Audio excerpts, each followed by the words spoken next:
क्योंकि हर पल जरूरत है। लाइट को नहीं, बिजली की समस्या होगी, कदे स्कूल की, कदे सड़क की, कदे कैसी चीज की समस्या होगी, आपने हर दिन जूझना पड़ेगा। और आप एक फैसला गलत करना है तो आपने 5 साल तक भुगतना पड़ेगा। तो सारा किसान भाइया बैठे हो, सबने मेरा मंडल का मेन लोग बैठे हो, हमारा चेयरमैन साहब विदा सर से थे आया हो, तारा भी बहुत बहुत धन्यवाद है। विदा सर हमारा वैसे पूरा शहरी क्षेत्र है, एमएलए साहब हमारे चेयरमैन साहब बड़े एक्टिव आदमी है, थारो भी बहुत बहुत धन्यवाद है। मैं 2-3 बातें बतानी चाहूंगा, कोशिश करूंगा कि भारत सरकार तक अपनी बात में सीमित रखूं ताकि थे सब लोग कुछ चीजें महसूस करो। और उसमें आप के काम कर रहे हैं, मोदी जी के कार्य कर रहे हैं और गैर रूप में आपने ये डबल इंजन की सरकार की जरूरत है, यह चीज थाने महसूस हुए की बात करूं। तिवारी जी की बात से शुरुआत करूंगा। मैंने धीरे से कान में बोल गया, जब माइक उठाए हो हाथ में सोचे मेरे बारे में बात करेंगा और हमारी ट्रेन को क्यों मैं ऊपर देखने ला रहे हो, बोल ऊपर ट्रेन लेके आ रहे हो गेम की तुम, मैंने इंग्लिश जाके छेड़ के गया कि ऊपर ट्रेन आवे कि मैं ट्रेन तो कोनियारी ऊपर है, मैं तो खंबन देखने ला रहे हूँ। तो बात तो सच्ची गई। या मेरा एमएलए साहब ये 2 क्षेत्र है, एक तो मेरा बिदासर का क्षेत्र है, बिदासर सांडवा का एरिया है, और एक मेरा तारानगर का क्षेत्र है जहाँ पे भारतीय रेल आज तक आजादी के बाद भी नहीं पहुंच पाई और हमारी सबसे ज्यादा जरूरत और सबसे ज्यादा डिमांड रेल की है। यही बात होगी, हम बताओ है कि को नहीं जाइए। और इसके लिए हम बहुत प्रयासरत हैं। कई बार हमने सर्वे भी करवाए, नोखा सीकर का सर्वे व नीम का थाना नोखा का भी सर्वे कराने की कोशिश करी गई, पर हमेशा सर्वे के अंदर रिपोर्ट नेगेटिव आती है।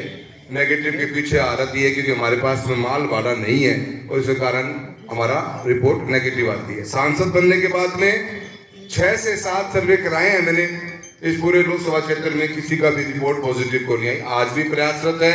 और अभी हाल ही में हमारे अश्विनी वैष्णव साहब खाटू श्याम जी आए हुए थे, तो उन्होंने वहां पे एक बड़ी विचार रखा अपना कि भी मैं रींगस से खाटू श्याम जी सीधी एक रेलवे लाइन जोड़ने की मैं प्रयास करूंगा और इसका नया सर्वे करवाऊंगा।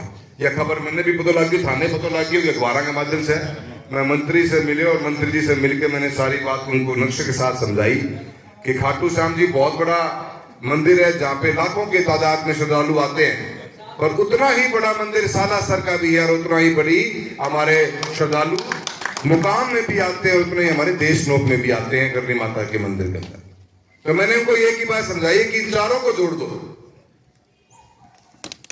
खाटू श्याम जी से सालासर, सालासर से सुजानगढ़, सुजानगढ़ से बीदासर, बीदासर से मुकाम और मुकाम के पास में देशनोक मिला के चारों ने जोड़ दोगा तो लाखों लाखों करोड़ों श्रद्धालुओं को एक साथ बेहतरीन फायदा मिल सकता है और टूरिज्म जो हमारा पर्यटन है वो बढ़ेगा और साथ ही साथ में आम जनता को लाभ मिलेगा।